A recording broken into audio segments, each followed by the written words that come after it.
Good afternoon, everyone, and welcome to today's presentation, Effectively Handling the Most Critical Interview Questions, Part 2. Before we begin, I'd like to review a couple of housekeeping notes regarding our CPE credit offering today. We are offering 1.5 credits for today's presentation. And as usual, you need to answer 5 of the 6 polling questions and be on the platform for 75 minutes of viewing time. We are unable to grant credit where technical difficulties preclude eligibility.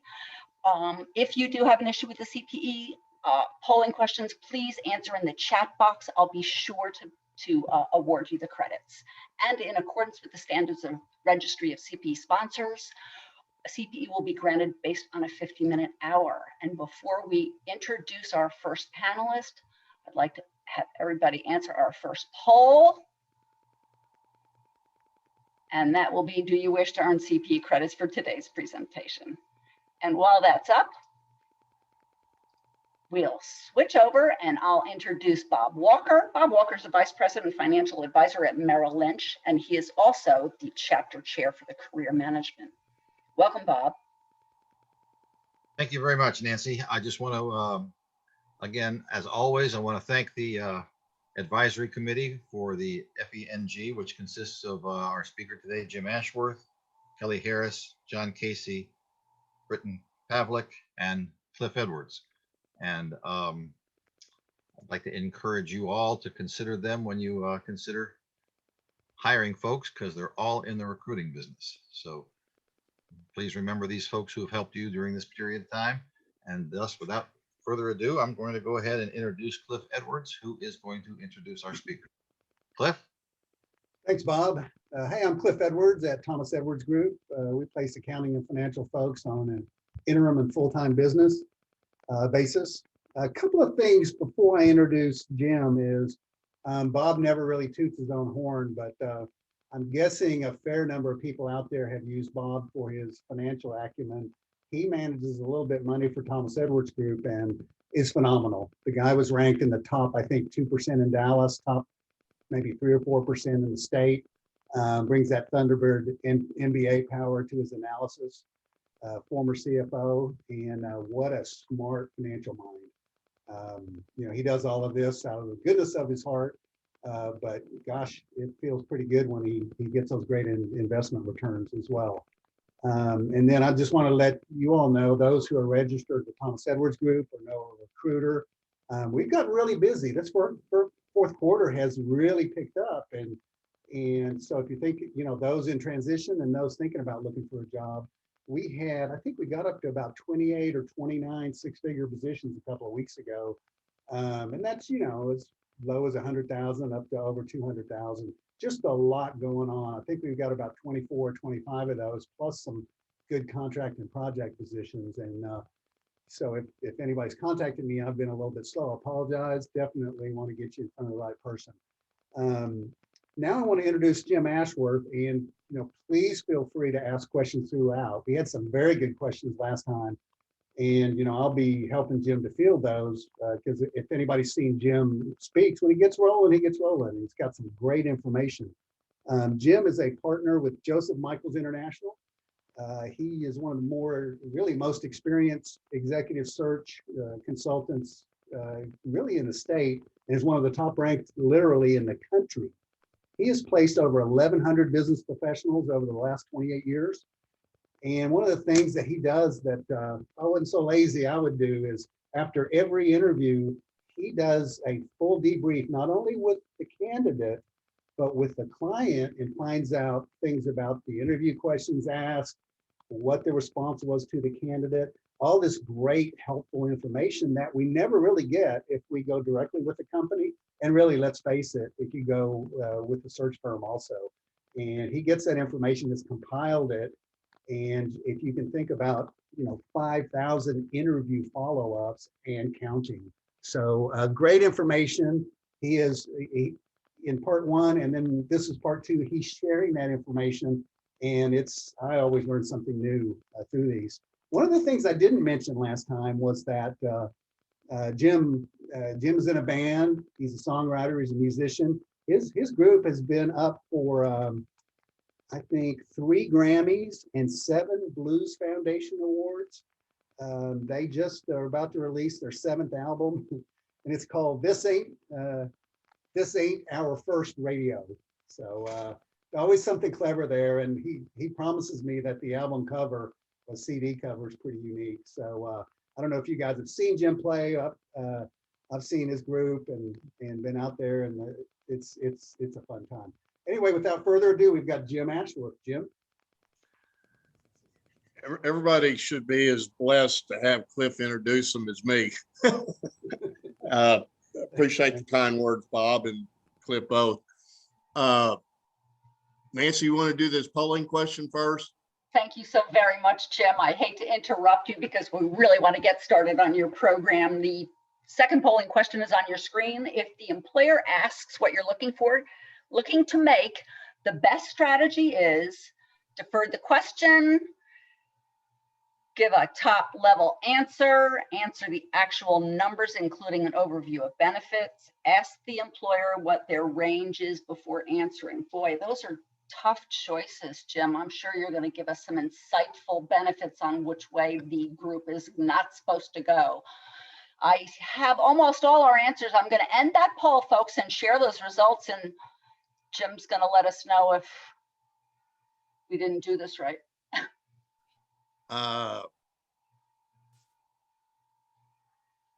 Well, what's interesting is, let's see, 67 and 19 and 77. I'm glad we're having this conversation. The correct answer is number 3, which was the lowest response.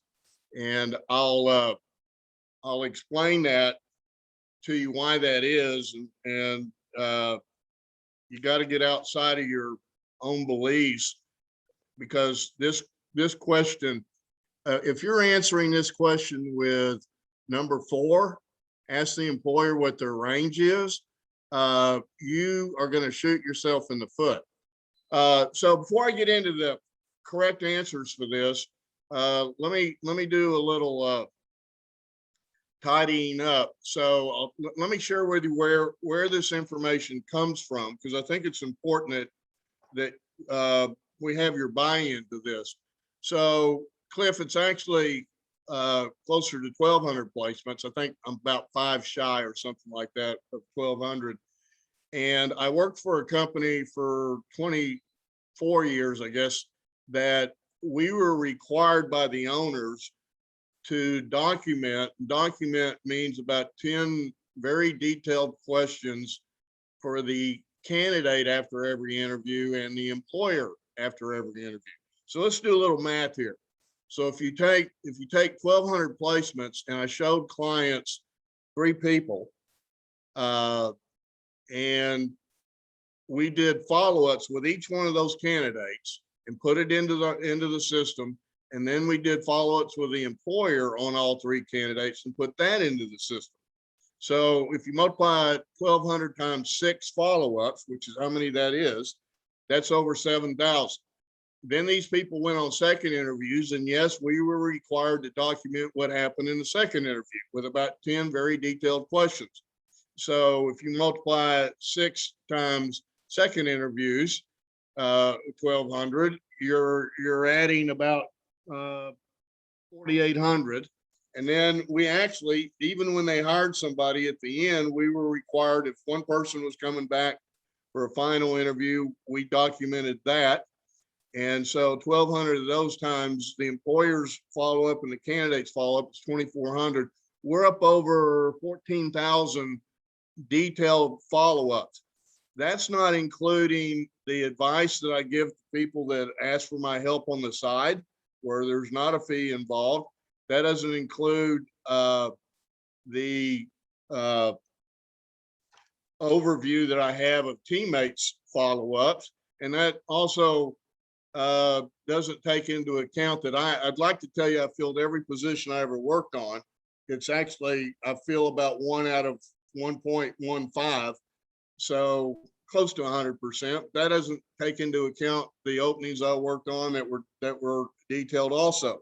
So if you take those into account, I've probably been involved in documenting over 20,000 follow-ups with employers. And while that may sound like an off-the-chart number, I promise you it's a very real number. And anybody that came to my old firm in Fort Worth knows the detail that we went to do that.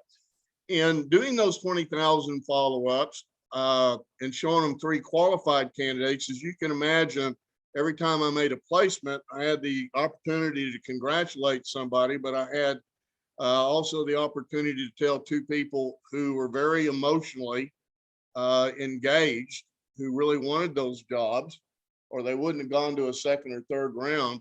And had the challenge of explaining to them. And you know, most recruiters, most HR people, and even hiring authorities really are reluctant to tell you the truth on why they passed on you.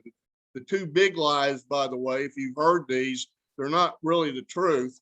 It's just their idea how to get rid of you because they passed on you and they don't really want to be overly engaged. But one of them is you're overqualified, which, you know, that suggests your money was a little high. There are instances, by the way, where you genuinely are overqualified, but most of the time that's the employer's excuse for not hiring you. The other one is, and I fell for this one, by the way, real early in my career, probably for the first year, I fell for, you know, the employer saying, well, we're going to go with the person that had the most industry experience. And I got too much evidence from follow-ups that the candidates that got hired didn't have industry experience, but that's what they wanted me to tell the 2 candidates that didn't get hired. And I was unwilling to do that. So frankly, it's very difficult to get clients to explain to you why they're not passing. If you can picture me getting, in fact, I'm getting an offer on a CFO in Austin here in about an hour and a half. And as you can imagine, it's difficult to get the employer to want to talk about why they're passing on the other candidate. They want to call and say, hey, we're offering this guy the job. And so you get all the information, you take the detail down, and you're ready to present the offer to the candidate. And then you go, look, before we hang up, tell me why you're not hiring candidate number 2. And it's amazing because they just spent 10 minutes with you going over the offer they want to make. And now all of a sudden they got to run off to a meeting. And so in order to, just for me, so you understand this, how I had to get follow-up is I learned to ask the employer. The employer calls up and says, I want to hire candidate number 1. I go, great. Before we talk about the offer, tell me why you're not hiring candidate number 2. And that's honestly the only way that's how I learned to get actual follow-up, because there's a reluctance on the employer's part to do that. Well, 31 years of recruiting, what I've learned from that is there's 4 areas of the interview that are going to determine whether you get hired or somebody who's probably equally qualified, and a tough decision for the employer to make. There's 4 areas that when I ask, why are you not hiring candidate number 2, that come up. And we handled 2 of those last month, which were, tell me about yourself and why you left your last position. Those generally take place in your first interview. And anybody wants to hand out, if you let Bob or I know, we can make sure you get that handout if you're not able to make last month's meeting. So what we're going to talk about today is compensation. And we're also going to talk about the best techniques or approaches to communicating your interest in the job. And I know when you're doing that, you want to avoid sounding salesy or desperate. So we're going to talk about the best ways to do that without doing either one of those. So first, there's 2 ways that an employer will ask you about compensation. One of them is, what do you need to make? The other one's going to be, what have you been making? So let's talk about what do you need to make first. Most candidates try to defer answering this question, believing the employer is wanting to negotiate. When I said most candidates, you guys just proved me right, because 39% of you said defer the question. Avoid negotiating. What was the other one? Defer the question and ask the employer their range. Let's discuss why you don't want to do either one of those. Deferring the question was, I'm surprised that number was over 30%, Nancy. I'm frankly shocked by it. Probably 15 years ago, that number would have been 65% or 75%, because HR people, career coaches, and even recruiters were teaching that's what you should do on the interview. What I found for my clients, it was highly annoying to them. Here's the problem with deferring the question. So if I'm asking Cliff, what do you need to make? Here's what this would sound like if you're trying to defer the question. Cliff might say, well, Jim, since this is our first interview, I'd like to learn more about the position. And after all, compensation is not my number one priority, and I'm willing to be negotiable. So let me tell you what's wrong with that answer. So first of all, being negotiable sounds like you want to negotiate. Employers have zero interest in negotiating. I would say out of 1,200 placements I've made, 1,175 of them, the offer that the employer initially made was the offer they wanted to make, and they weren't going to come off of that. And if the candidate wanted to dig their heels in, they would go to candidate number 2. So they're not interested in negotiating. So you don't want to say I'm negotiable. It means something different, but it sounds similar. Why don't we hold off till later? This is the big reason why you don't want to do this. The employer didn't say, would you like to talk about compensation today, or would you like to hold off to the next round of interviews? They didn't say that. What they said is, Cliff, what do you need to make? And so it's not really deferring the question, it's not answering the question. So what other question in an interview that's legitimate would you not answer? You folks need to realize that asking you about compensation is one of two things. It's making sure you're in the range that they have to work with, or if you were sent by a recruiter, the recruiter should have told them what you needed to make, and they're looking for a confirmation of that. They're not asking you that because they want to negotiate. They want to make sure before they move you to the next round, you're in their salary range. And when you don't answer, they can't figure out, why has Cliff been in this interview for 45 minutes? And now that I'm wrapping up and I want to make sure he's in my salary range, he's choosing not to answer the only question in this interview that I've asked. This is the only one he's not answered. They can only from that believe that there's a problem. If it wasn't a problem, why aren't you answering? Deferring the questions, well, you can see the note there, scares the employer into believing there may be a problem. In fact, the employer has a salary range and they're simply trying to make sure you're in it before going forward. The second most popular answer was ask the employer what their range is. So here's the awkwardness of that. If you're making, let's just say 150,000, and you may or may not know what their range is, but let's say that the range is 150 to 200, but you don't have all of the skills that they would need or background that they would need in order to pay you 200.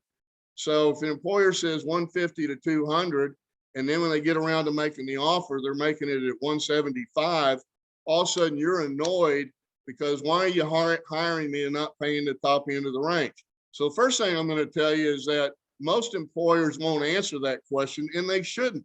And I'm going to throw this back to you candidates that are on this call to say that when you're hiring, you don't like being asked the range either. And I'd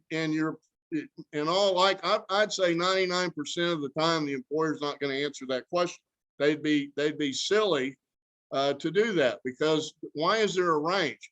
is because they may hire someone that's a little less skilled, but they think the personality, they're an up and comer. There's all kinds of reasons why the employer will hire you without paying you the upper end of the range. And so just asking that is putting them in a very awkward position that frankly is annoying to them. That's why you don't want to do that. So the correct answer, as I said, is to talk about actual numbers. Now, can we go to the next slide, Nancy?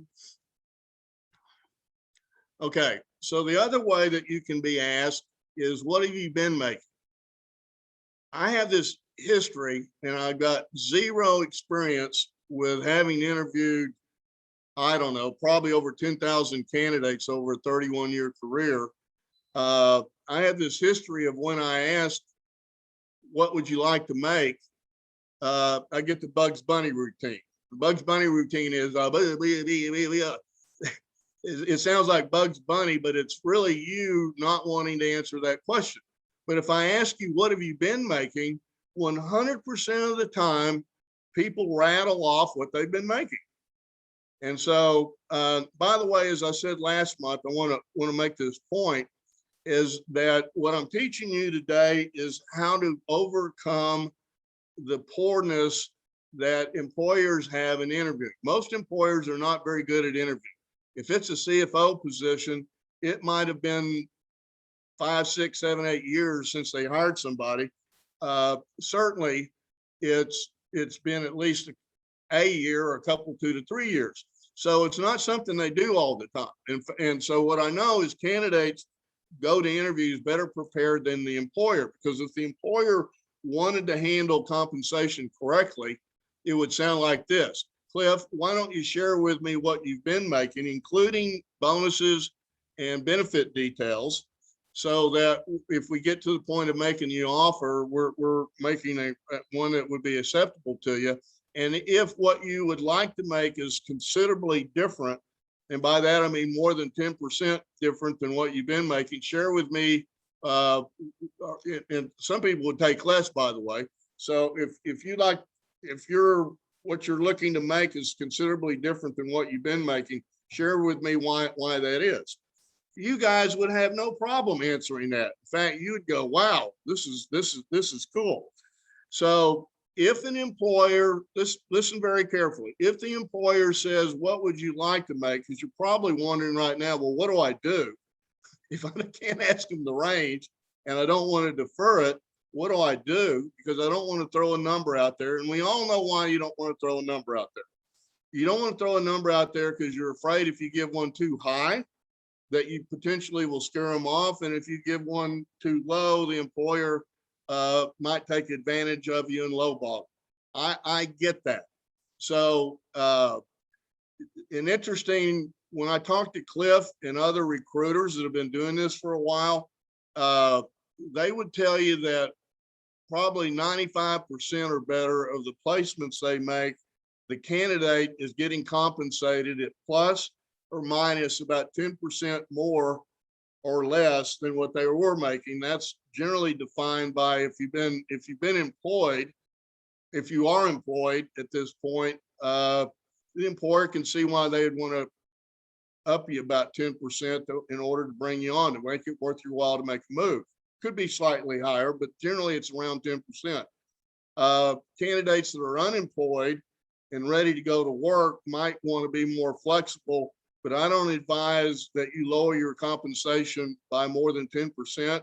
If you're doing that, if you're having to do that, you're going to have a hard time getting back to where you were, first of all. But more importantly, that probably suggests that you're overqualified.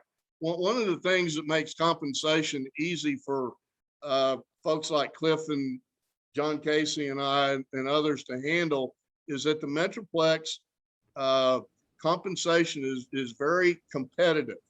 And, 20 years ago, we worked in Fort Worth. I had an owner that didn't want us to go to Dallas, and I drug them kicking and screaming. And now that's been the majority of where our work is in Dallas, because there's more opportunities there. but there used to be about a 10% to maybe 15% difference in compensation in Fort Worth than Dallas. And I'm sure that has to do with cost of living, traffic. But now we have cost of living issues in Fort Worth, and we've got traffic issues, and people are more willing to drive across town than they used to be. And so we find compensation between Fort Worth and Dallas is negligible. So employers are pretty competitive with their compensation. Hey, Jim. So Jim, a quick question. yes. As you're talking about compensation and then the overqualified, is sometimes do you feel like this could be a smokescreen for the client concerned about age? About age? Yeah. That's the hardest question, and that's what's on everybody's mind, right? Well, it is. And we handle this. Most of you know about the Baker Tilly, which is the only other network group, by the way, that I suggest people join besides the Thing and FEI. Why? Because they're, like Bob is putting people to work by sending out your resumes to alumni in particular, and even people that are not alumni that have heard about the Thing, they're calling Bob to get resumes from him. But he puts a lot of people to work. So does Baker Tilly, and we meet twice a month. And we handle this in about every meeting that we do. And what's fascinating in Mike Gaylor's group is that he goes over. We just had our meeting yesterday, and he goes over, or actually has his admin go over placements, Cliff, every week. When we were doing this live, I always, Sharon and I sat to the left and right. You're Sharon, your senior partner. We sat to the left and right of Mike, and we could see the list of the actual names. And what was fascinating is the overwhelming majority of those people are over 50 years old, and a lot of them, I'd say probably better than 50% of those were in their 60s.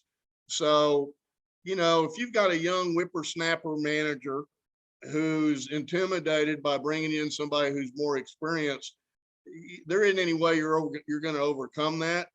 But I don't find that age is an issue. And I know this is a little departure from what we're talking about today, but I guess, Cliff, somebody could use that as an excuse, but I really don't find employers have problems with hiring people in their 60s. Bob knows, in particular, a couple of people that I've placed in their late 60s just in the last 30 days. And so it's not about your age. This, again, this is a different subject matter. It's not about your age, it's about your energy level. And since we're on that subject, we might as well talk about it. When you're in an interview, there's three things that you can do about energy level, because they're looking at you, and you may be 60 and look 50, and you may be 50 and look 60. I think once you hit 50 and get a little gray hair, like all of us that are over 50, I'm assuming, not assuming, I know, Cliff, that the employer's wondering about energy level. They're not worried about age, they're worried about energy level. And the three things that you can do is, number one, you know, I have a lot of clients in manufacturing, and they traditionally want to take you on a plant tour.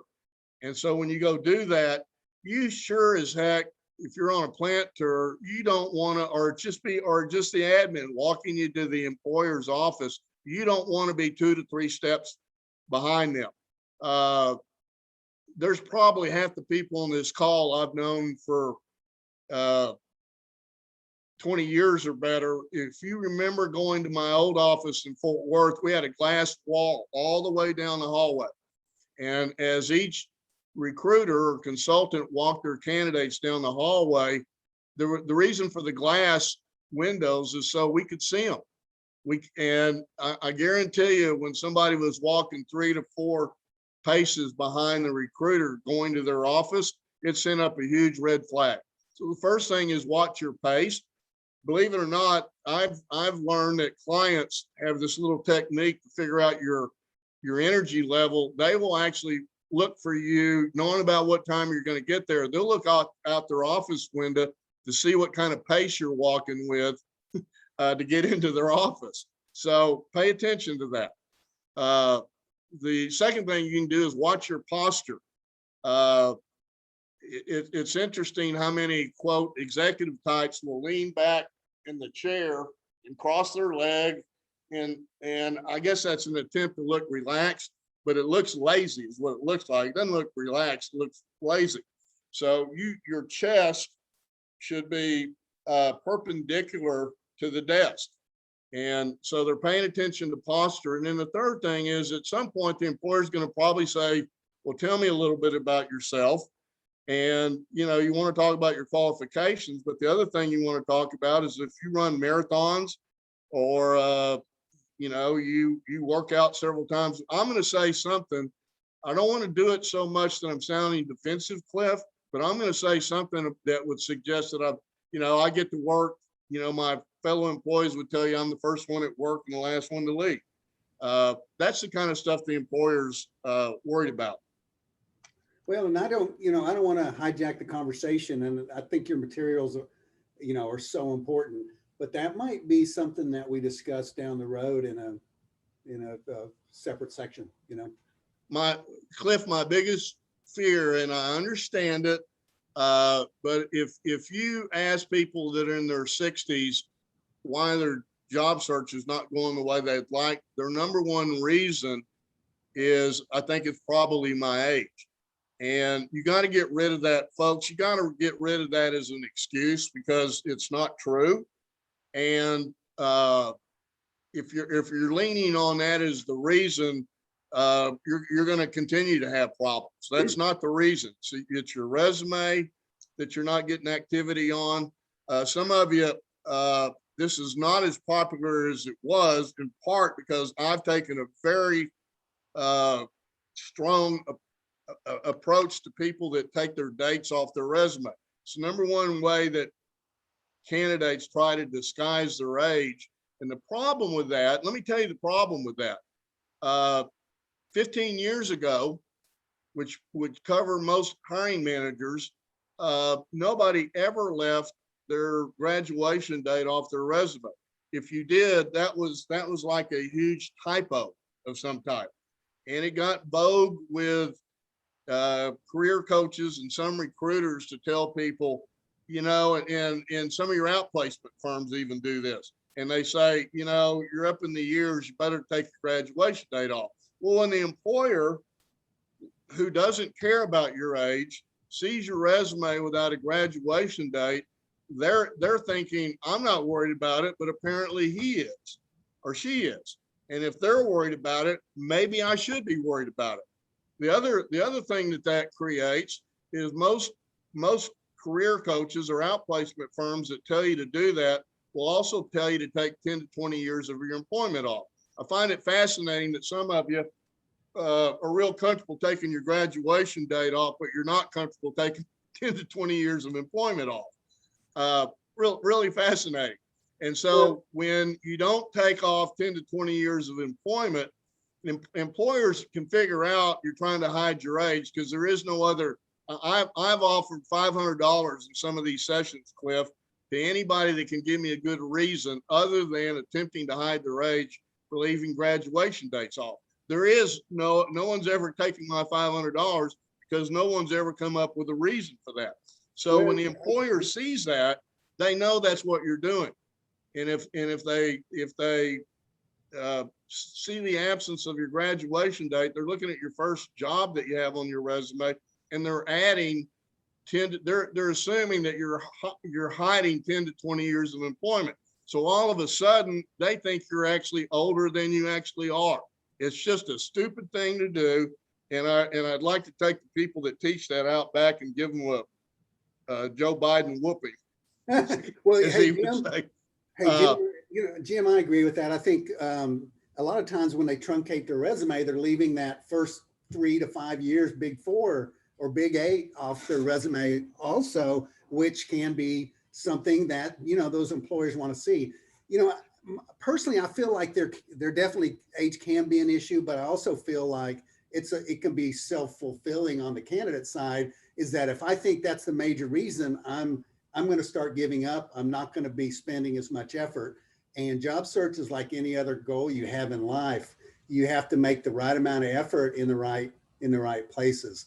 And I've seen guys in their 60s actually change careers to healthcare CFO just by networking a little bit better and having, it's getting the appointment and then making that job theirs. So I think it's Cliff, I assume that you have this experience. Bob and I have chuckled about this more than a few occasions about candidates that didn't have their graduation date on. They came to me asking for help. And I said, the first thing you got to do is get your graduation date on there. If they think, Cliff, the 5% or whatever it is of employers that do have an issue with age, who are you going to send in your place to the interview? They're going to figure out how old you are anyway. So it's just a nonsense thing to do. But Bob and I have experience, and you probably do as well, of people putting their graduation date back on. They were getting 0 interviews, getting 0 traction, and now all of a sudden they've got 3 things they're interviewing for, and they're the #1 candidate. Well, so I'm telling you, if you don't have your graduation date on your resume, put it back on and send it out to every recruiter or network group, Bob and Mike Gaylor, that you're dealing with, because that may be the one little tweak on your resume that can make the difference between getting hired or not. Yeah, the other thing is they're going to look at your LinkedIn, right? And so they're going to look at your picture on LinkedIn. And if you only show, 12 years of experience and you look like me, then that isn't going to work. But, I think the whole age thing could be a separate session. And I just believe that, effort, networking, spending your time in the right areas, that high energy is a big deal. It comes across. Well, I know it's a controversial subject, Cliff, but let's go back to these 20,000 follow-ups that I've done. I've never, I give you my word, I have never once had employers say we're going to pass because somebody's older than somebody else, but I have had them pass because they were worried about somebody's energy level. So I'd be happy to lead that session if you want, or at least participate in it. All right, so let's talk about how to answer this question, and let's take the tougher one. The tougher one is, what would you like to make? So if I'm being asked in an interview, what would I like to make? I'm going to start with this. Listen to this very carefully. So Cliff, why don't I start you out with what I've been making? I guarantee you the employer is not going to say, that's not what I asked you. The employer is saying to themselves, gosh, I probably should have asked that. That would have been a better question. And so what you say is, and by the way, we'll do a round number and say that I was making 200,000, and we'll do both of these. We'll handle a situation where we believe the employer has a range up to, the recruiters told us that they could pay 2.25, maybe even 235, 250. And we've been making right at 200,000. It might sound like this. Well, why don't I start you out with what I've been making? If you were looking at my W-2, my base salary was right at 200, or even if you were $1 over, you could say I was north of 200. In a second, we'll talk about maybe being on the high end of their range, but something you're still interested in. You'd say I'm north of 175 or south of 200. That's how I do that. You don't have, the big lie, by the way, is that you're making exactly 200. When I look at W-2s, they never say exactly 200. They say 199 and some change, because it doesn't divide out based on pay periods. It doesn't work out to be exactly 200. So you don't have to give a specific number. You give an about number. Then you cover bonuses. On bonuses, I suggest you stay away from the percentage. You want to, if your benefits were fully paid for, you're gonna say, and my benefits were fully paid for. If they were not, I would say the lion's share of my benefits were paid for. If you have a 401k that matches 100% of 100% match up to 6%, I would say that. If you have a 401k that's less than that, I would say I have a 401k that there's a nice match to. If you had equity, you don't have to give the details of that, but I would say plus I participated in equity. So the point of this, why do you want to do those things? Bob, your daughter works with me in recruiting, and she'd tell you the same experience I have, and I'm sure it's the same experience Cliff and his team have, is that you'll have a client totally focused on base compensation and benefits haven't been handled. Turns out their benefits are not as good as the candidate's existing employer. And so all of a sudden what you thought was a good offer really wasn't, because they don't have the benefits, they don't have the bonus. So you want to share those things so that the employer knows that there's more to your compensation than your base salary. So that's why you do that. Now, some of you, I know what you're doing right now. The 70-something% that said defer it or ask them what the range is. You're saying, does the employer really want that amount of information? Well, what I'd like you to do right now is take your candidate hat off and put your employer hat on and think about the last time you hired somebody and how refreshing you would find it if the candidate gave you all the compensation information. Because you know what you do as an employer? You don't go exactly with what the candidate says. You go back to your office and you look at what salary ranges do I have an agreement with my boss or HR. You think about other candidates that you're interviewing and what they said they needed. You think about the previous employee and what you're paying them. And you very much think about what the candidate just said to you about compensation. But all that's part of goes into the employer's thinking. So just giving them this information is not the catch-all to it anyway. So let's say that you're actually looking. So you answer that, and then you say, not having conducted a search, and most of you are at least a year, if not several years, with the same employer, it gives you the opportunity to say, not having looked for a job in the last year and knowing what compensation should be, I asked peers of mine in similar sized companies with similar responsibilities what they were making. And I've had a couple of recruiters that I trust that have been doing this for a long time in the area advise me that I'm a little on the low side of where I should be. That's what you say if you know the range for sure is higher than what you've been making. If the range is lower than what you've been making, but you're still interested in the job, you can say the same thing, not having looked for a job in a while. Here's what I've been told. And while I can appreciate that information, this is coming from people that know my history and my successes real well, and you don't, Mr. Employer. So if there's a need on my part to be a little flexible, at least coming into the job, I'm willing to do that. That's compensation. Do we have any questions, Cliff, or Nancy, that I should answer before we go to the next segment? Yeah, we've had a couple. I've been doing them in notes, but there is one in particular. Let me pull that up. Nancy, while we're doing that, you want to ask the next polling questions?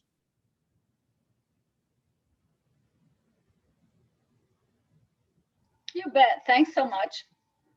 The next poll is up on your screen. If you've had multiple interviews and compensation has not been discussed and they are scheduled, I see no one answering the poll. Here we go. Okay.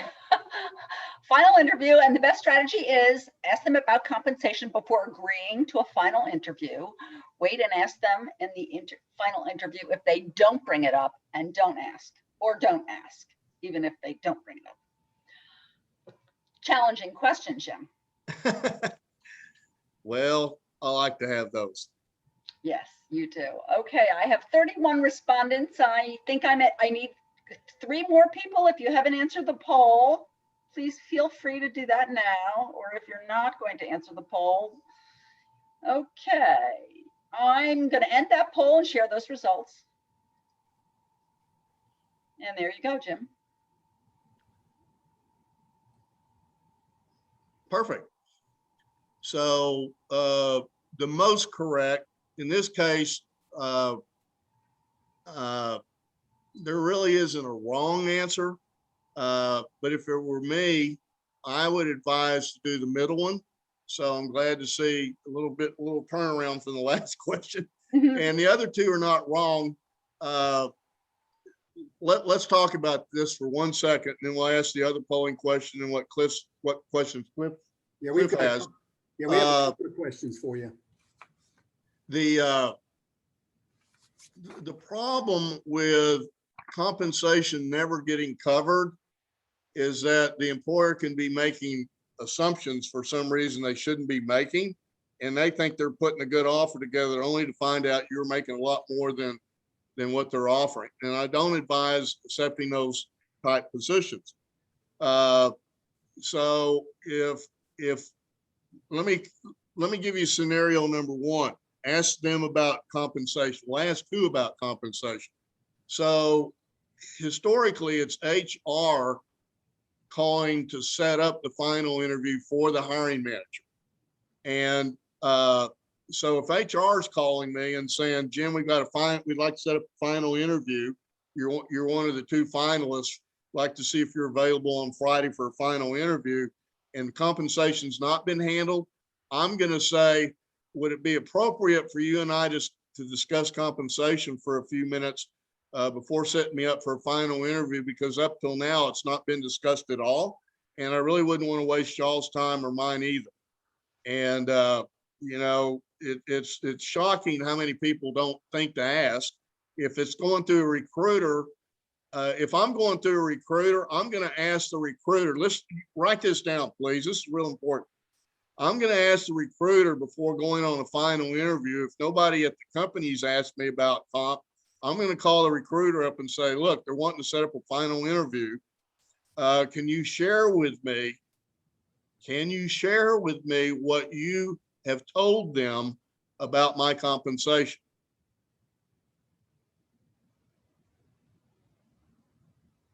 Puts them in a box that they need to be in, because it should have been discussed, but I want to know what that recruiter's told them. So that's why the first answer is not really wrong. The second one is, if I'm in an interview and it's a final interview and compensation's not been discussed and there's not a recruiter involved, I'm going to ask in that final interview. I'm going to wait till the very end in hopes that they're going to bring it up.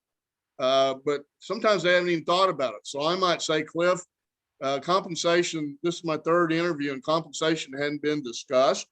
And so I'm really not one of those guys that likes to negotiate. I don't like to negotiate when I'm hiring, and I don't like to negotiate as a candidate.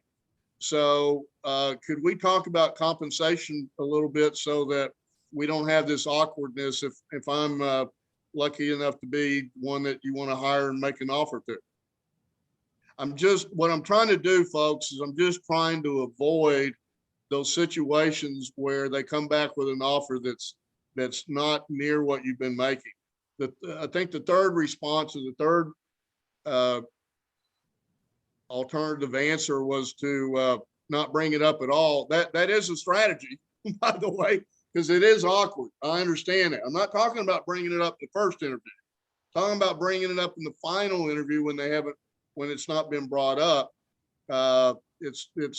It's probably appropriate to do that, but not asking about comp is, I guess, a strategy, but that's where you're liable to get in trouble. Jim, yeah, it gets tricky as you get down the line. And I think, you know, at the level of the folks in this audience, you should have a Jim Ashworth, you know, a Sharon Luckett, a Debbie Williams, you know, a Stephen Constance, somebody that you trust, that you can call before that final round and get a little coaching. You know, most of the people in this room interview well and understand the interview process, but I'll tell you, you get right down to the end and you want to close that deal. Hey, Jim, there are a couple of questions. One was going a little deeper into the age question. So I encourage that person to contact you or me, because it was an interesting question. And then we have one from Joe Lohner. How do you suggest handling the compensation question when moving into a more senior role? For example, my current comp is X dollars as a VP, but I'm interviewing for a CFO role and would be expecting to make X plus Y.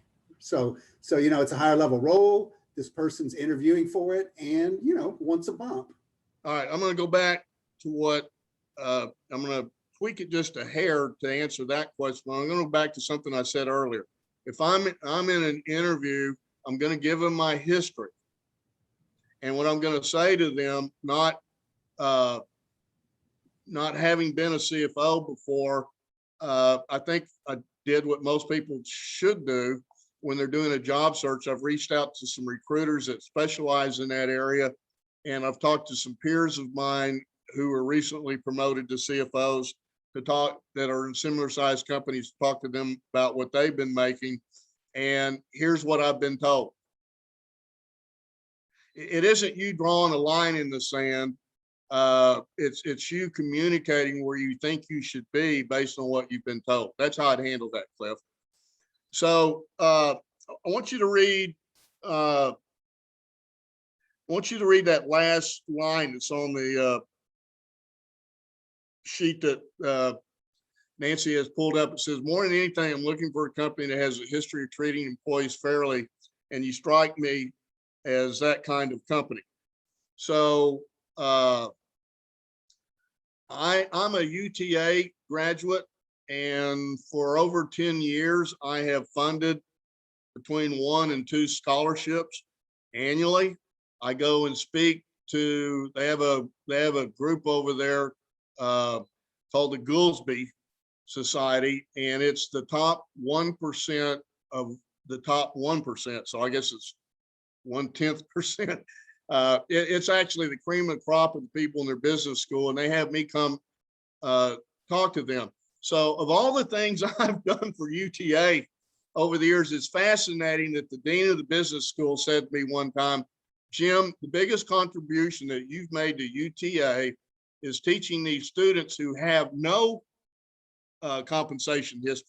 That's where it really gets tough, Cliff, is if you've never worked before and you're being asked what you're looking to make. And I taught them to say, more than anything, I'm looking for a company that has a history of treating employees fairly, and you strike me as that kind of company, because that you can use that line even if you're a seasoned CFO. And I'm telling you, you know, and they know what treating you fairly is. So if you take a CFO role and you get on board and you happen to see some prior payroll information and you find out your predecessor is making 25% more than you, you're not going to be real happy about that. And they know that. And so it's just a great way to end the conversation about compensation, is to say, more than anything, I'm looking for a company that has a history of treating its employees fairly. And so they're not wondering whether you think they are. You've got to add, and you strike me as that kind of company. All right, let's move to, I think you have one more polling question, or the third one. All right, let me see where we're at here. I have polling question 4. Let me skip a slide here. Oh, have we already done 3? We've done 3. Okay.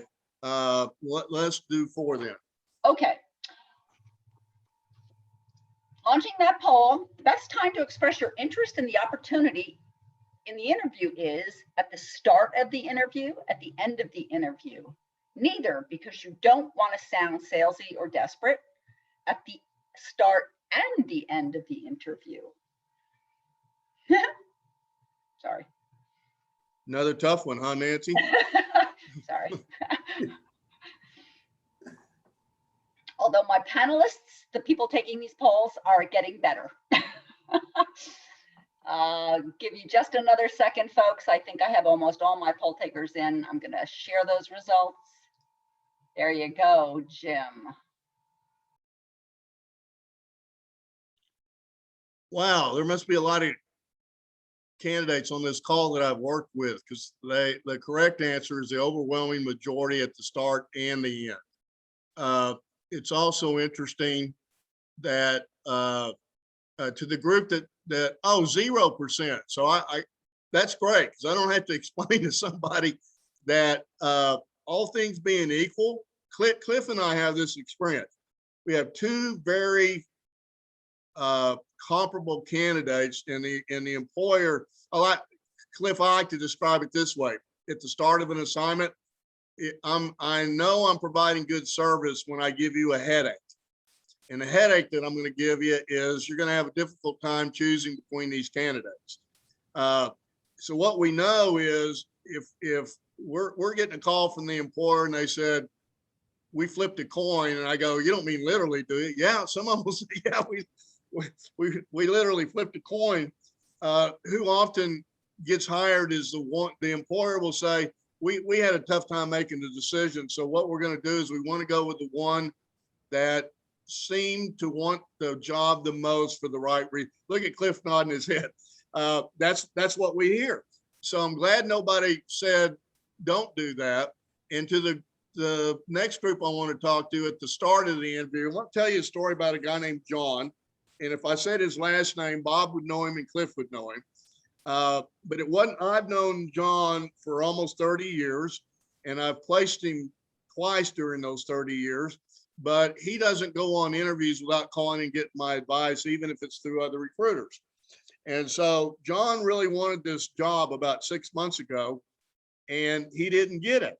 And he called me to tell me about it. And it wasn't through me, by the way, it was through another recruiter. And so I said to John, I thought you were going to get that. He goes, I thought I was going to get it too. Did you get any information on why you didn't?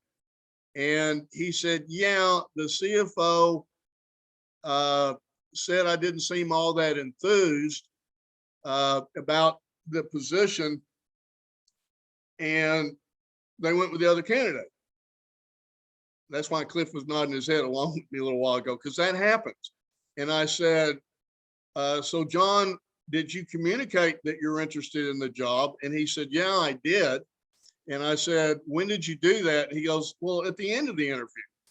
And I said to John, do you realize, John, that employers are experienced with people saying that they want the job? Cliff and I have had candidates go on an interview and tell the employer they want the job, and then they get on the phone with us and go, you know, I thought I knew where Denton was, but it was a lot further to get there than I thought. I'm going to have to pass. And it's like, so what'd you tell the employer? He told the employer he really wanted the job. So I said to John, if you're saying that only at the end, that's when everybody says they want the job at the end. So you didn't give yourself any kind of edge at all. You should have started with, you were excited about the interview. So I would encourage you to write this down. There's a phrase that you can use that you may use several times in an interview, saying based on. So because based on, it gives you the opportunity to change your mind. So if I'm starting an interview with an employer, I'm going to say something along the lines. Let's say Cliff is my recruiter and Cliff sent me. I could say, based on my conversations with Cliff and having read the job description, this aligns real well with what I'm looking for. So I got to tell you, I'm really excited about the interview. If all you got, if you interviewed with HR beforehand, you could say to the employer, based on the job description I received and talking to your HR person, I got to tell you, I'm really excited about this interview because it seems to line up real well with what I'm looking for. So I'm not seeing the audience, but when we do the Zoom meetings with Mike Gaylor at the Baker Tilly meetings, anybody that's been on the phone more than a couple of meetings have heard me do this at least once. And that is, let me tell you guys what you've looked like for the entire hour that I've been talking. Here we go. If you guys want to know what you've been looking like, if I could see you, here's what you've looked like. Okay. Now, I'm not suggesting that's bad.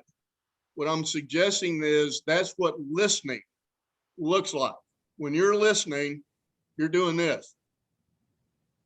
So if you start an interview without saying you're excited and you're listening, which you're going to be doing, and you don't have any facial expression, the employer's not entirely sure you're really excited. In fact, I've had clients say it looked like Joe couldn't wait to get out of the interview. He looked bored the entire time. No, he wasn't. He was a aggressive listener, and he was just listening to what you had to say.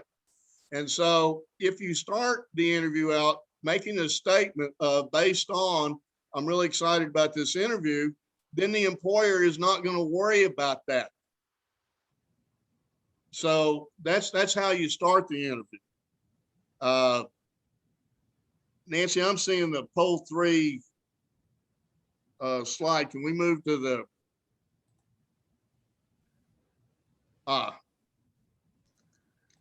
okay, so another mistake candidates make is they go to the interview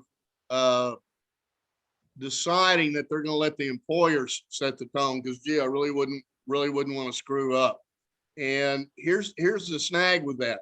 As an employer, I'm going to tell you, a lot of employers look for the candidate to set the tone. I can tell you, and it's not on purpose, but I'll have people that I'm sitting down with and having an interview, and they're all formal. And next thing I know is I'm being formal because I'm reacting to how they are. And so you just have got to start with a statement of excitement. Next slide. Okay, so you should make an early statement of interest to the employer. The sincerity of your statement, because some of you, none of you said you were worried about being salesy or desperate, but if in fact you are, providing the why you're excited. This aligns well with what I'm looking for. I've heard good things about your company.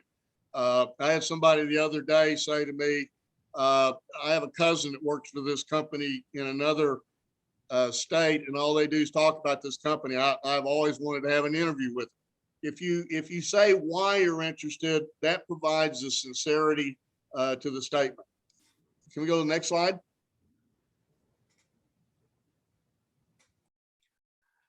All right, I've had 30 plus years in this business, and I'm going to tell you, I only came up with this about 10 years ago.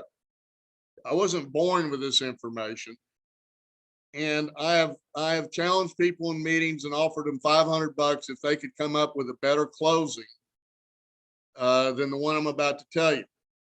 So provided you started the interview saying you're excited, which we now 83% of you agreed you should do, it gives you the ability at the end of the interview to say, as I said earlier, I was very interested in this position before coming over here, and I'm finding myself even more so.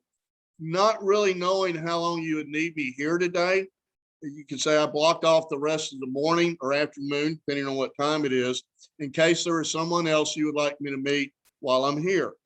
Now, why would you do that? Well, first of all, anybody that's worried about being salesy, there's nothing salesy about saying I was excited, so I blocked off the rest of the morning in case you want me to meet someone, because everybody on this call has had a boss tell them at some point in their career, you know, I'm tied up in meetings all day, but I know you're trying to get that accounting manager hired.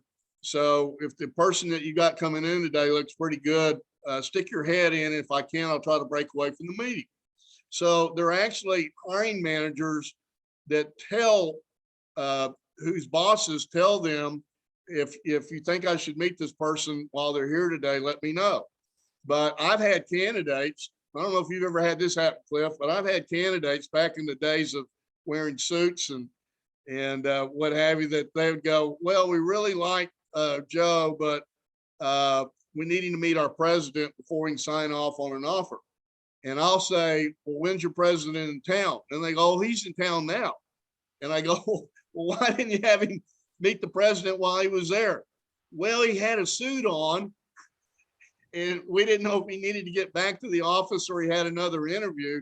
So we didn't want to impose on him. It's just fascinating that employers would do that or say that. And so you've got to say it for them. And there's a pretty good chance they'll have you meet somebody if you say that. But even if it's not in the plan or it's not in the schedule, what a great way to communicate. Who would say, is there anybody else you'd like me to meet? I'm willing to stay here. Who would say that if they weren't interested? And they get that. So it's a great way to end an interview without sounding salesy or desperate. Yeah, Jim, sometimes they'll just take you real quick. I want you to meet this person, right? You don't get to talk to them. You just get to shake the hand. But that puts the interviewer in the position of kind of selling you a little bit, of touting you, which makes them have a better feeling about you as well. So you may get a chance just to shake a hand and leave, you know? Exactly. Hey, Jim, we got a question. Let's see. And we talked about this a little bit. The compensation question, I'm a controller level, but I'm interviewing for a CFO level. And so I want more money than what I was making before. Sure. Well, I think we handled that one. I think we already had that question, not to be disrespectful, but I think I answered that one about 15 minutes ago. Okay. Which is, you want to say not having been a CFO, or not having conducted a search in a while. I talked to some other controllers that I know that got promoted to CFO, or, you know, not having asked, and then I'm gonna lean on. I talked to a couple of recruiters that are very experienced in this type of position, or I've talked to peers of mine who are in similar sized companies that were recently promoted to CFO, and here's what they shared with me. That's what I do. I don't have a better answer for the one I've already. I don't have B string stuff, Cliff, where I've got a second answer that's better than the first. So I'm going to go back to that one. Nancy, so I can be aware of our timing, and we got I'm really through with my presentation, but happy to stay on the call as long as I need to. Do we have the time in for them to get their CPE credit? We're almost there. I do have 2 more polling questions to go. And again, I'll launch this one for you. And that is the 5th polling question. And again, the last polling question we'll do just at the very end of the program. So the 5th polling question is on your screen. Thank you. Email should be sent. Your options are as soon as you get home from the interview, never, because they are a waste of time, the following morning, don't email, write a personal note. Those are a lot of choices. Another tough one, hey, Nancy?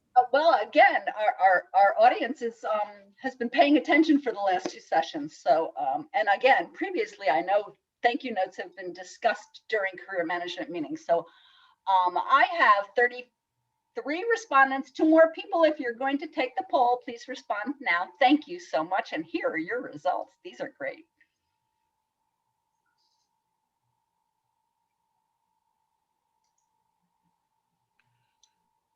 Okay, so the winner is number 3, which comes in second with the candidate. So I'm glad we're having this conversation. So I'm glad that nobody thinks they're a waste of time. They probably aren't going to get you the job, but they're really not a waste of time, because I have had clients say, Jim, I got a note from your candidate, which I really appreciate. And why you don't do number 4, which is what I would have suggested before email came along. Believe it or not, Cliff and Bob and I were doing this before the internet.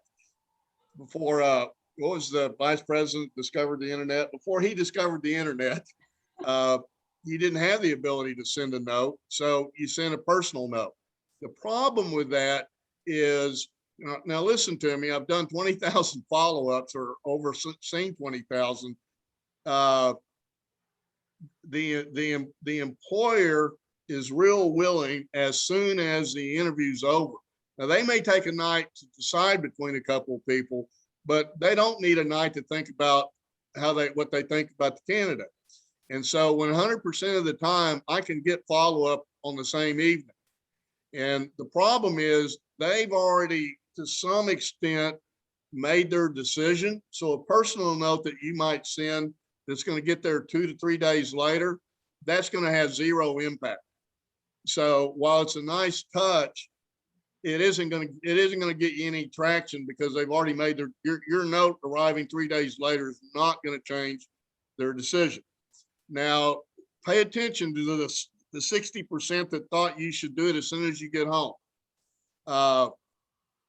Employers, well, human beings make important decisions like buying a house, buying a car, taking a job, what have you. They do that upon reflection. They do that upon reflecting what took place in the interview. And so what do you guys and gals do when your interview's over? You go home, do you ignore your spouse and tell her nothing about what happened? Or do you sit down and talk to your spouse about how the interview went? How many of you pray about it?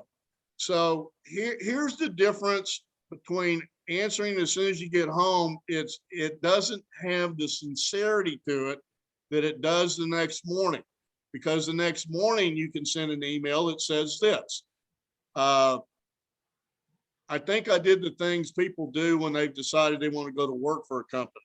I had a long talk with my wife. I reviewed my priorities of what I'm looking for in a job. I prayed about it, and listen to this very carefully. I did the old-fashioned slept on. You can't say that if you send it as soon as you get home. But you can send it later that night or first thing in the morning. And that's the first thing that hits the employer's desk. And that sounds like you actually thought about it. I had clients, they totally discount thank you notes that are sent an hour after the interview because they know the person really hadn't had time to pray about it, think about it, talk to the spouse about it, sleep on it. And so that's why you want to do it the following morning. You're going to get better results from that, and it's going to sound more sincere. One other thought on thank you notes. Those of you who send thank you notes that the note is more than 3 or 4 sentences are making a huge mistake. The overwhelming number of thank you notes that I see have a critical error to them. When you read them, it sounds like the employer wasn't even there because you're reminding them of all your skills. Why, if you did a good job in an interview, why would you need to remind them of your skills? So I want you to think about this. You go to Hallmark Cards or you go to a grocery store, go to the card section. And if you look at anniversaries, my 2 twin granddaughters were here yesterday. Nancy and I went and got birthday cards for them. There was a lot to choose from. But what they had in common, there was a lot of copy on those cards. Anniversaries, graduate, all those. But go to the thank you note section, and what do they say? 2 words, thank you. That's all they say. And so that's what a thank you note should do. It should only do 2 things. One is communicate your interest, and 2, thank them for their time. I want to thank you for the time you extended me yesterday, as I found it very informative to my interest. And I did the things I think people do when they really want a job. I slept on this. You'd say that last. I talked to my spouse about it at length when I got home. I reviewed my priority notes of what I'm looking for, prayed about it, and I did the old-fashioned sleep on it. So we're talking about 2 to 3 sentences at the most is what an effective thank you note. When you send these thank you notes that I see, they're 3/4 of a page, it sounds like you're re-interviewing. It sounds like you're defensive. It sounds like you're salesy or desperate. You really just don't want to do that.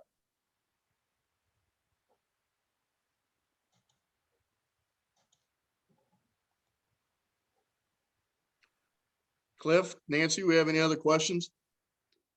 I'm checking right now to see if we have any more coming through the chat or the question. I don't see any others that you have not answered yet. I think that's it, but we may have time for one or two more. Yeah, if you have a question, I'm going to pop up the last poll for those of you who are wishing to earn CPE credits. And of course, this is the easy one as well. But again, feel free to answer yes if you would like to speak with Jim on a personal note, or if Cliff or Bob can help you with. Yeah, so thank you, Nancy. That's a good segue with what I was going to say, that you're probably not on this call if you haven't communicated with Bob Walker. I don't know how you would have made it this far, but you may be meeting Cliff, who I consider we're friendly competitors. He's been around long enough, so have I, that we both have our exclusives. I think I've competed on one assignment against him about 10 years ago, and I don't mind saying I lost out. But when people go, who else should I be talking to besides you?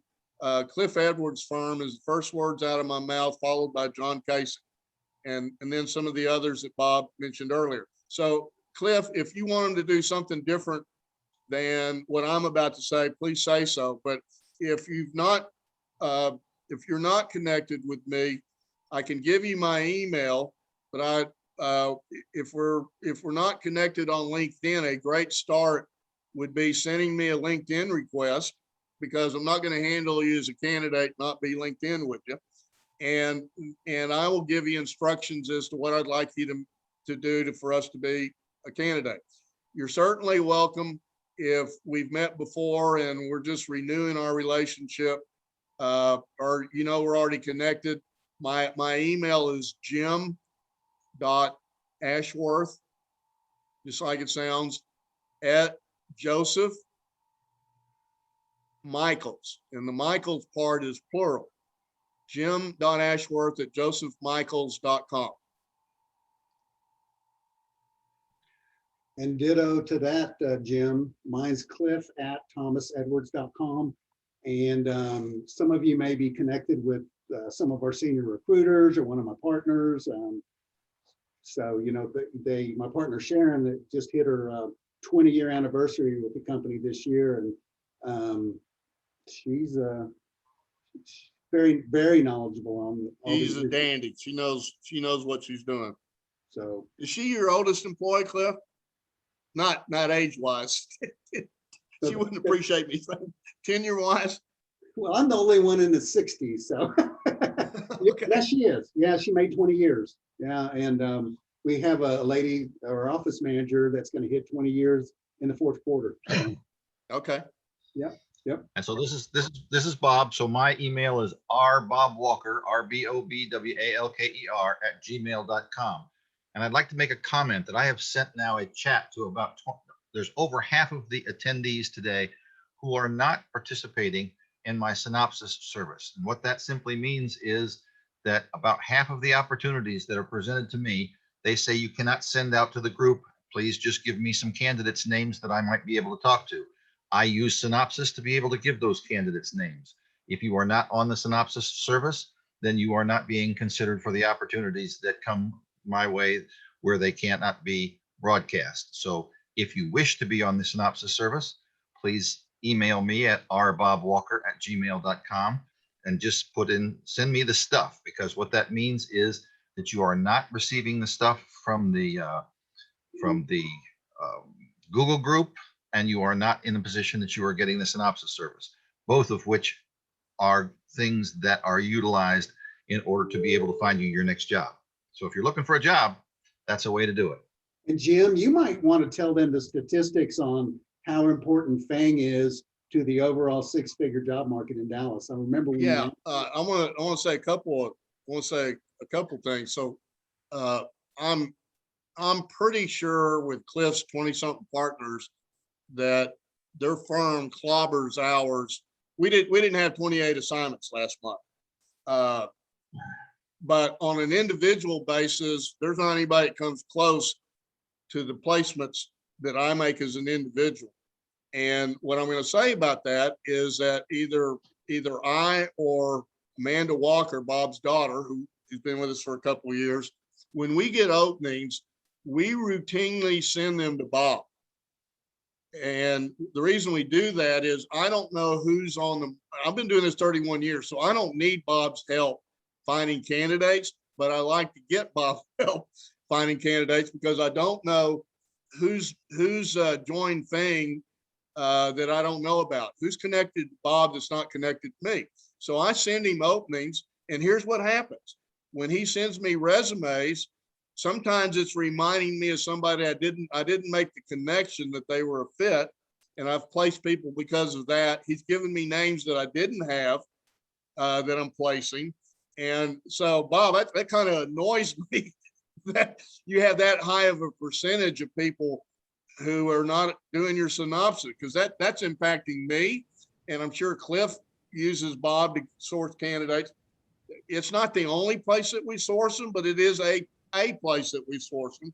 And it's just, I placed the CFO last month down in Austin that I hadn't thought about for this position. And he was a slam dunk fit for it, that if Bob hadn't reminded me, he wouldn't have gotten employed, because I wouldn't have thought about it, to be honest with you. So it's just real important you do that. So there's a handout that I didn't refer to today that Bob, I think, sends out. And it's a survey that I do. And I've been doing this survey since my first year in recruiting. I update it every 90 days. It has 6 months worth of information. So every 90 days, I'm dropping off 90 days and adding 90 days. What this survey is what are people over six-figure FING members, which is historically over six-figure, sometimes way over six-figure. How did they land their last job? So sometimes Bob sends out these notices and says such and such landed. Sometimes, most of the time I know they did, sometimes I don't. And if they landed and I'm not aware of it, they get an email from me about 2 minutes later saying, hey, can you help us with the survey? Tell us how you got the interview and how you landed. And so why I'm saying all this, Cliff said I should bring it up. I'm glad you said that, Cliff. About 20% of the people on this call will land as a result of a direct or indirect referral from Bob Walker. That's a huge number. The Baker Tilly group that I referred to earlier is closer to 10%. But if you're not, if Mike Gaylor and Bob Walker don't have your synopsis, I'm telling you, between the two of them, about a third of the candidates that land jobs are going to land from direct referrals from them, either to a recruiter or an alumni or somebody just looking for help and wants to avoid paying a fee. I highly encourage this. I had somebody ask me not long ago, Bob, does it frustrate you that people call Bob sometimes to avoid a fee, or sometimes they don't know a good recruiter? And I go, my standard answer to that is no, because I taught most of them that's one of the first things that they should do. And so, I understand that. And you just got to do that. That's just, you shouldn't be on this call and not have a synopsis with Bob. That's crazy.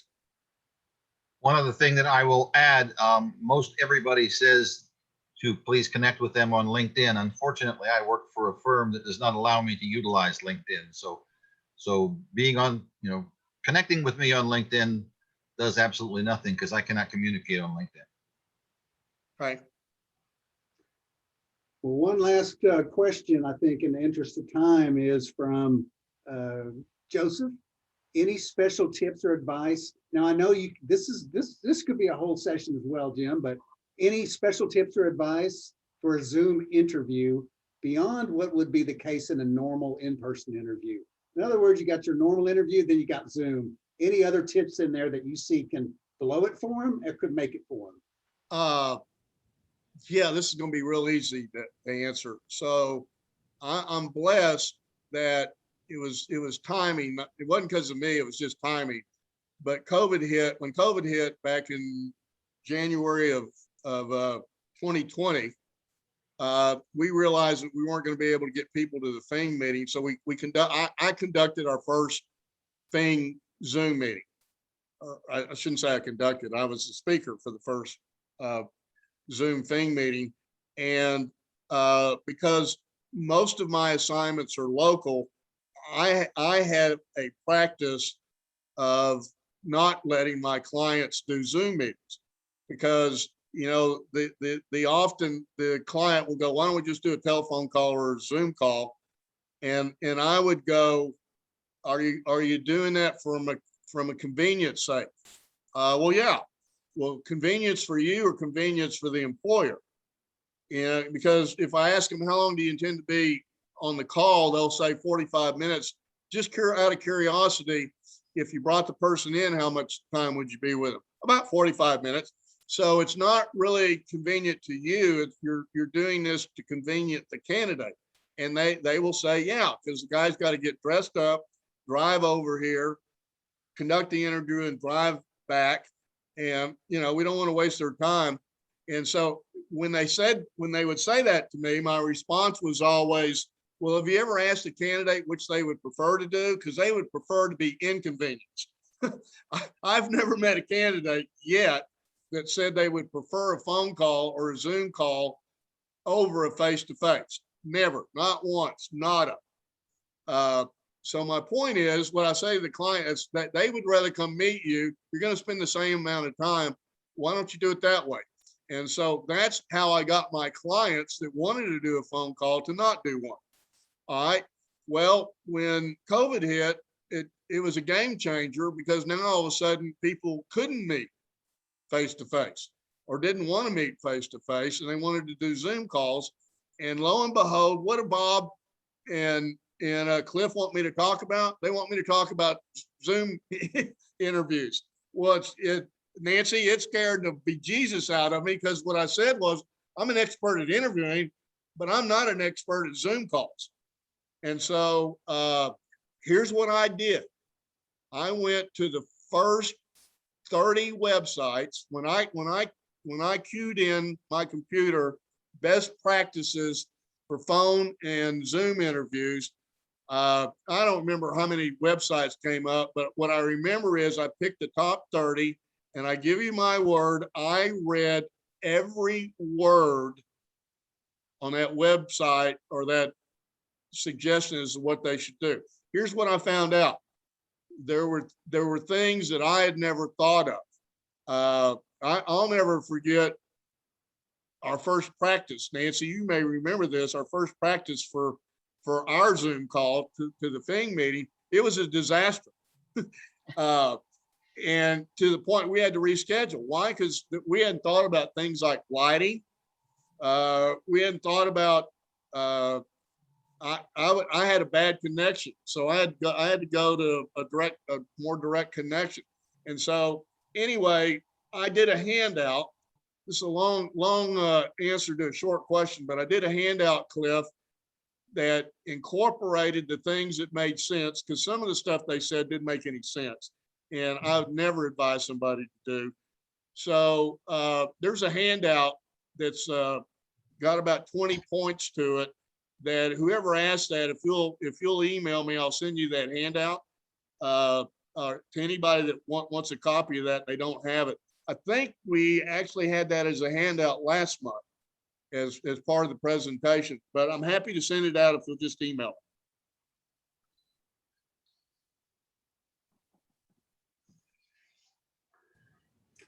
All right, I think we are about at the top of our hour, or the bottom of it, as the case may be. Cliff, do you want to walk us home? All right, just want to thank Bob and Nancy and Jim Ashworth.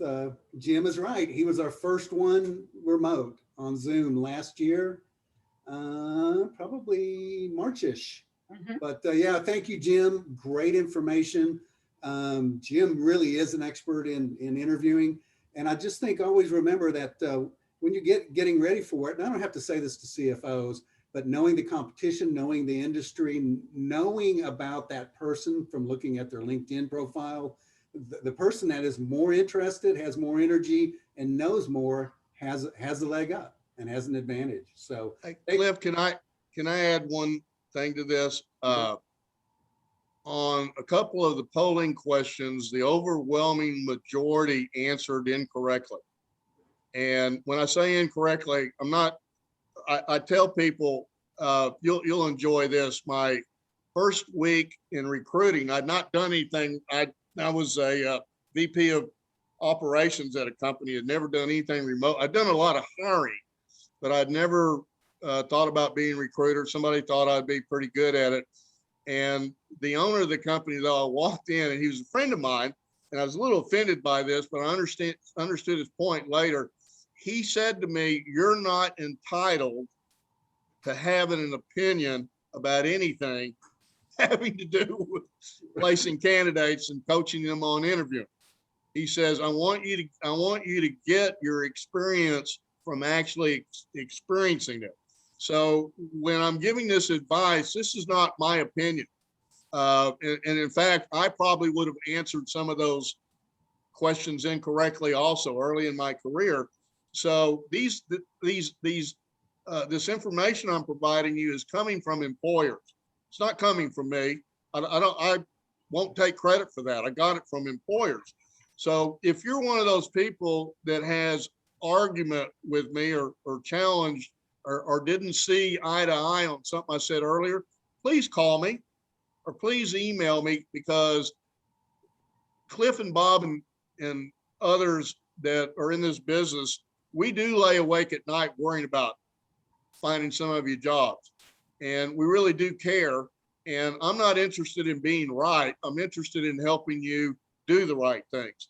And so I'd rather talk out with you why you think differently. I'd rather talk that out and hopefully get you on the right side of the law than you to get off this meeting today and go, well, I know what Ashworth said, but by golly, well, it isn't what Ashworth said. It's what thousands of employers have had to say. And so, Cliff, I appreciate your suggestion they should get a hold of me. I especially want to talk to somebody that's in disagreement. And I won't browbeat you, but I'll find another way to say it or another way to communicate it to you. But it's just real important that you guys do the right things. If you do the right things, your job search effort should be a 60 to 90 day effort instead of some of you are over a year, and you're probably stuck in your beliefs about stuff. You got to get unstuck. Sorry, I had to get on my bandwagon at the end. Well, and I'll say one last parting shot too, is that back in, I want to say 08, 09, during that recession, the Great Recession, John Casey and I got together with friends and others and did something we called the Plan C Club. And to get in that, you had to be a CFO or controller who'd been looking for a job for more than a year. And one of the things John told me really struck a chord, and I guess I hadn't looked at it this way, but and we're seeing this when we read about COVID and people in their 50s and 60s, is that if you've been, those that were looking back then for more than a year, certainly was no shame in that, very difficult time, but they get depressed. And if you're in a job search and you get really down, you need to address that, because all of us identify with the job as a part of who we are. We're driven, we're successful. And if you go too long without some contract work, some project work, you don't want to throw yourself 100% into charity, right? Or, to volunteer work. That's great, but looking for a job takes a lot of time and effort. And if you get down about that, then there's help for that too. And that's real important. One other thought I want to leave with you, it's every time I do a FEIDallas presentation, I get a jillion new connections on LinkedIn and emails. And as I like to say, Mama brought me up to return phone calls within the hour and to answer mail on the same day. And the one exception to that is when I do these FEIDallas meetings, I get a little overwhelmed at times. But if you want to reach out to me, I promise I will get back to you before the weekend. I want to add also that Jim has indicated that he has a handout. I want you to know that if you send me the thing that says send me the stuff includes joining information. That joining information has about 15 different attachments. About 6 of those attachments are from Jim about things about interviewing and some other very salient things that you should know in your job search. Excellent. Thank you, everyone. Today's webinar presentation has come to the bottom of the hour. We do thank you for your participation. Again, CPE notification email should be sent in 7 to 10 business days. However, it has been taking a little bit longer. Should you have missed Jim's first portion of this webinar, it is housed in the FEI event library on the FEIDallas website. Feel free to download that webinar and review it. And this will be posted probably within the next 24 to 48 hours. Again, thank you very much. This does end the webinar. We're wishing you the best of the evening.